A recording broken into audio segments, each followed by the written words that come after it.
बता रहे हैं। जब आरटीआई से जवाब मांगा जाता है, इन तीनों आयोगों की मैं बात कर रहा हूँ, दरोगा सिपाही बहाली में और बीएसएससी में, तो जवाब आता है कि बहाली की प्रक्रिया चल रही है इसलिए हम जवाब नहीं दे सकते हैं। मतलब इनको खतरा है, देश को खतरा हो जाएगा लगता है।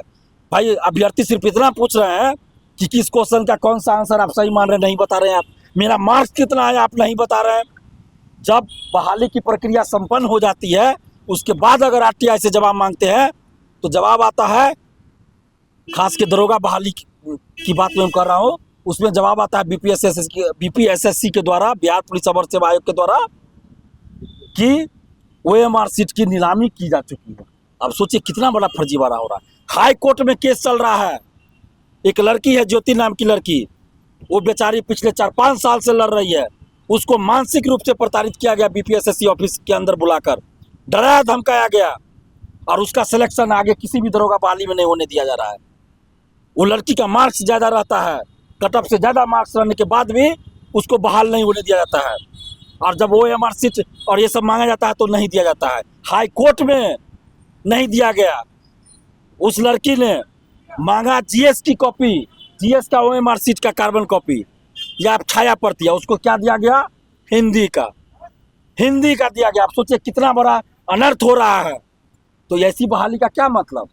और बाद में कहिएगा कि सिस्टम में भ्रष्टाचार है, डिपार्टमेंट में भ्रष्टाचार है। अरे आप 25 लाख लेके दरोगा बहाल कीजिएगा, 1 करोड़ लेके डीएसपी बनाएगा, एसडीएम बनाइएगा, तो भ्रष्टाचार रुकेगा? नहीं रुकेगा। राजस्व कर्मचारी आज पकड़ा रहा है, अंचलाधिकारी पकड़ा रहा है घूस लेते हुए।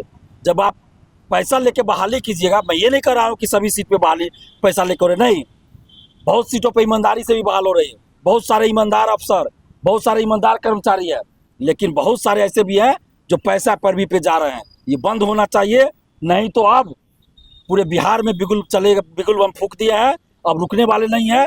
दरोगा सिपाही बीएसएससी से सभी बहाली में पारदर्शिता चाहिए।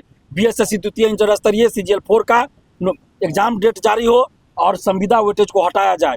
मेरा एक सवाल है, यूपीएससी भी परीक्षा कराती है, बीपीएससी भी परीक्षा कराती है, अन्य भर्ती आयोग द्वारा परीक्षा होती है, तो क्या यूपीएससी से जो क्वालिफाई करते हैं, जो मान लेते हैं इनकम टैक्स ऑफिसर बनते हैं, अगली बार वो परीक्षा देंगे आईएएस बनने के लिए देते हैं, तो क्या उनको 5 अंक या 25 अंक एक्स्ट्रा दिया जाएगा या दिया जाता है?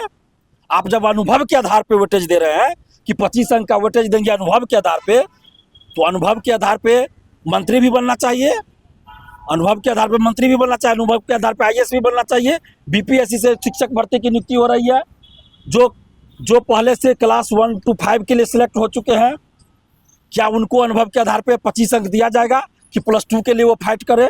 नहीं। तो सिर्फ बीएसएससी में क्यों? बीएसएससी लगातार जब से बना है, मैं ओपनली बोल रहा हूँ, ऑन कैमरा बोल रहा हूँ, जब से बीएसएससी बना है तब से धांधली सेटिंग हो रहा है।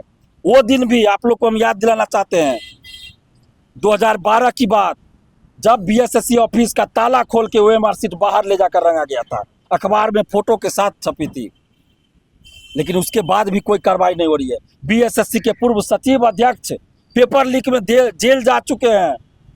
बीपीएससी का जो अभी मेंबर बना है एक पिछले 1.5 साल पहले, अमरेंद्र कुमार, जो बीपीएससी का पहले परीक्षा नियंत्रक हुआ करते थे, पेपर लीक हुआ था, 67वीं बीपीएससी का पेपर लीक, हम लोगों ने आंदोलन करके उनको वहां से हटवाया था, और बाद में फिर बीएसएससी का उनको मेंबर बना दिया गया। क्यों बनाया गया मेंबर? जिस व्यक्ति पे पेपर लीक धांधली सेटिंग का आरोप लगता रहा, उस व्यक्ति को बीएसएससी का मेंबर उस समय बनाया गया जब उससे हजारों की संख्या में बहाली हो रही है। 28,000 लगभग द्वितीय इंटर स्तरीय में है, उसके बाद सीजीएल 4 में बहाली है, और सब मिला के करीब हमको लगता है 50-60 हज़ार से अधिक बहाली बीएसएससी से होना है। और वैसे दागी व्यक्ति को आप बीएसएससी का मेंबर बनाए हैं और बीएसएससी का स्थायी अध्यक्ष की नियुक्ति नहीं हो रही है। क्यों? बीएसएससी का स्थायी अध्यक्ष अभी तक क्यों नहीं नियुक्त किया जा रहा है? तो फिर बहाली कैसे हो रही है?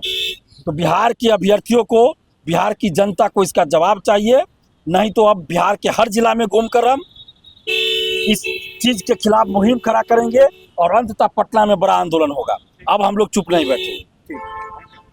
देखिए, अभी बिहार के प्रतियोगी परीक्षाओं में धांधली सेटिंग का एक नया तरीका निकाला गया है कि संविदा से जो पहले से बहाल है संविदा पर, उसको 5 अंक से लेकर 25 अंक तक एक्स्ट्रा दे दो और उसको नौकरी दे दो। पहले तो क्या किया गया, संविदा पे बहाली किया गया बहुत सारे डिपार्टमेंट में, जिसका कि विरोध हम लोग हमेशा करते रहे हैं कि संविदा पे बहाली नहीं होनी चाहिए। जो भी बहाली है वो परमानेंट बहाली प्रतियोगी परीक्षा के आधार पर कीजिए। लेकिन पिछले कुछ वर्षों से जानबूझकर संविदा पे बहाली की गई। उसमें अधिकतर लोग वैसे बहाल हुए हैं जो या तो पैसा देकर गए हैं या मंत्री विधायक या किसी अधिकारी के सगे संबंधी या जान पहचान के।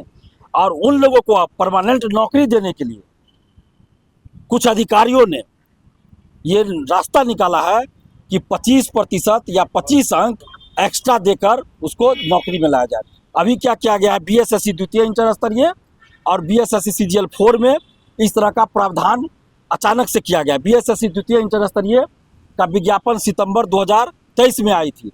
अभी तक 2.5 साल से अधिक समय बीत गया, अभी तक उसकी परीक्षा नहीं हुई है।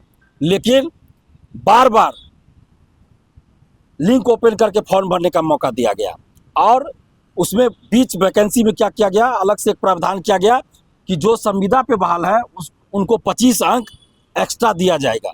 तो इसका मतलब ये समझा जाए कि बार बार जो आप लिंक ओपन कर रहे हैं तो अपने लोगों को या जिससे पैसा लिए होइएगा उसको नौकरी में ज़बरदस्ती लाने के लिए कर रहे हैं, क्योंकि बार बार लिंक ओपन आप कर रहे हैं। अभ्यर्थी द्वारा बीएसएससी द्वितीय इंटर स्तरीय का फॉर्म भरने के लिए लिंक ओपन की मांग नहीं की गई कभी, लेकिन बार बार पिछले 2.5 साल से हर एक 2-3 महीना पे लिंक ओपन किया जा रहा है और फॉर्म भरने का मौका दिया जा रहा है और 25 अंक एक्स्ट्रा दिया जाएगा बीएसएससी द्वितीय इंटर स्तरीय और सीजीएल 4 में।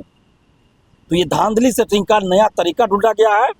हम सरकार से ये मांग कर रहे हैं कि बिहार के कुछ अधिकारियों ने जो अपने फायदे के लिए इस तरह का नियम बनाया है, वैसे अधिकारियों पे कार्रवाई हो और इस नियम को वापस लिया जाए। बीएसएससी द्वितीय इंटर स्तरीय सीजीएल 4 का परीक्षा तिथि घोषित हो और संविदा वेटेज को वापस लिया जाए, नहीं तो फिर बिहार में अब आंदोलन होगा।